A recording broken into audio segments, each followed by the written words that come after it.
Putin News Now Now that Finland has overcome the last remaining obstacle to joining NATO. Putin faces a geopolitical nightmare.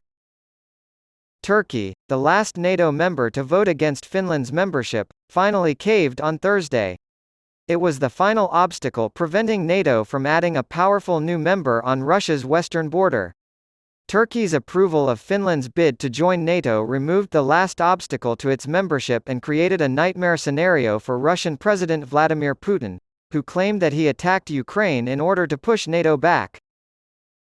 Finland's efforts to join NATO were stymied by Turkey's reluctance to approve membership, despite Finland's membership application being motivated by Russia's invasion of Ukraine.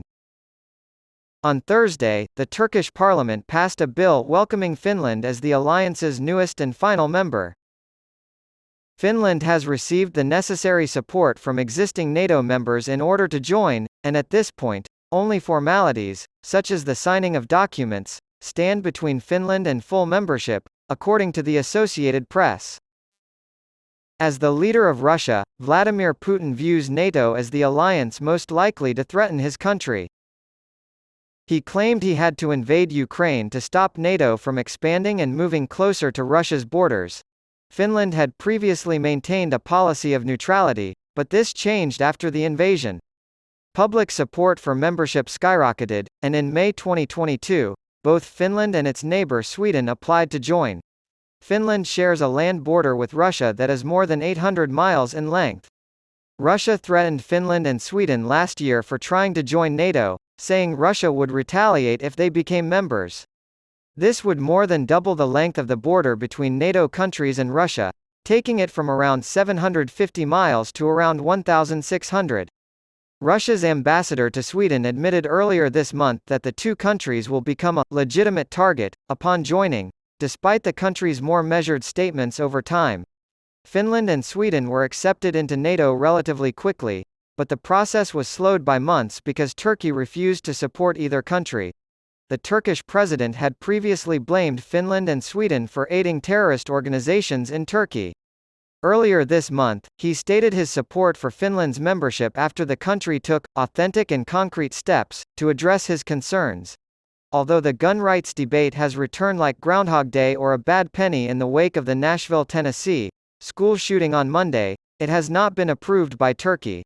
First, let me clarify that I am not anti-gun or an advocate for gun bans, but rather, I am opposed to the extremists on both sides of this issue. I've studied gun safety, grew up in a home with guns, and am personally acquainted with gun enthusiasts, and I find that we share many viewpoints. The interpretation of the Second Amendment to the United States Constitution naturally ranks high on the list of contentious issues.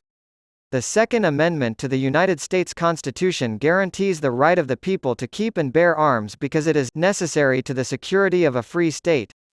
Extreme gun advocates often skim for the last 14 words and ignore the rest, as is common knowledge. Practical, indeed. The meaning of the first half of the amendment has received a lot of online discussion in the wake of the Nashville shooting. People are once again asking, what is a militia? On Twitter, Facebook, and other social media sites. And what exactly is a properly organized militia? George Mason, a Virginia delegate to the Constitutional Convention in 1787, defined a militia as the whole people, except for few public officials. Extreme gun advocates love to quote Mason, but they leave out some crucial context. Only Mason would have said that. The term well-regulated militia was not part of his definition of militia. As for George Mason, who was he, exactly? His political views were so far outside the mainstream that he was one of only 3 delegates to refuse to sign the new Constitution. It would be like someone from the year 2100 quoting Rand Paul or Alexandria Ocasio-Cortez out of context in an effort to figure out what the majority of people in our era felt or thought. One of the leading architects of the new republic, Alexander Hamilton, defined what the Founding Fathers meant by a well-regulated militia in the Federalist Papers, which paved the way for the Constitutional Convention. Moreover, his account is consistent with everything else we know about the Founding Fathers, including their concerns, preferred outcomes, and the goals they set out to achieve with the new Constitution. Federalist Number 29 as Hamilton's lengthy explanation of what the Founding Fathers meant by a well-regulated militia, why we need one, and why we should prevent the federal government from disarming it. The most extreme proponents of gun rights will never send you to that essay from 1788, and there's a good reason for that.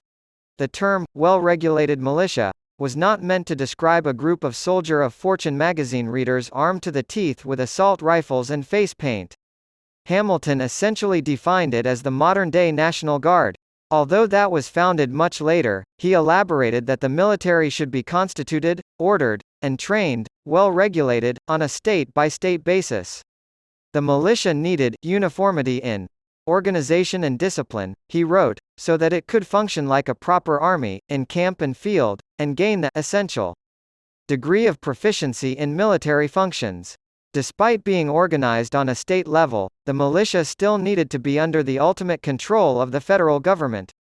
The president oversaw the well-regulated militia. It was the government's military arm. The founders were opposed to the idea of a permanent, paid military force for the United States. They had just finished a revolutionary war against that very thing. The redcoats serving King George were actual mercenaries. However, the new republic's designers were aware that they would need a standing army to protect their creation from both external and internal threats. That's why they advocated for a militia composed largely of part-time workers and students from across the United States. They argued that ordinary people couldn't be turned against their own people by a dictator in the same way that professional mercenaries could. By eliminating the need for a professional, mercenary army, Hamilton argued that a well-regulated militia of part-time volunteers could better protect the new republic's freedom. He went on to say that this was the best defense against a permanent army and the only alternative to one. The point was precisely that. So that some future tyrant couldn't disarm the National Guard and replace it with a mercenary army to impose martial law, they wanted to make sure the federal government couldn't disarm it. The term, army, conjured images of the British Army, foreign mercenaries, tyrants, and kings, so the Founding Fathers avoided using it to describe the Republic's new force. Instead of saying militia, they used that term. But they implied a physical corps. Hamilton was extremely critical of the notion that the militia could consist of anyone with a gun.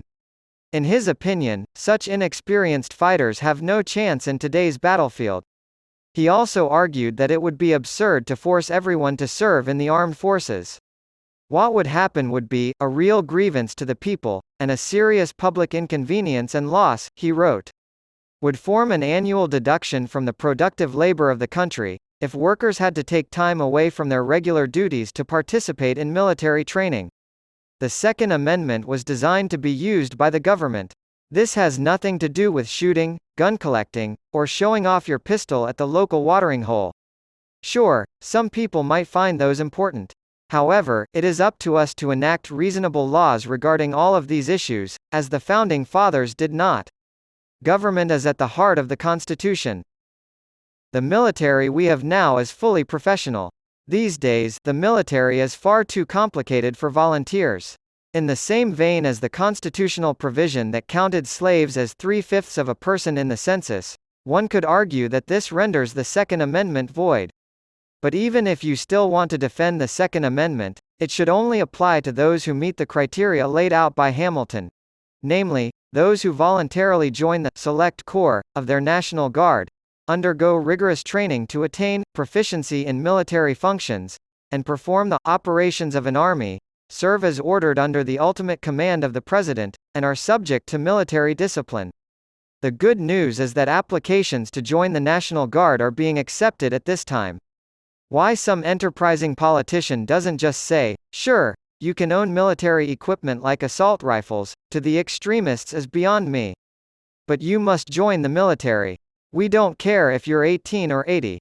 If necessary, we will amend the law. You're serious about upholding your right to keep and bear arms, right?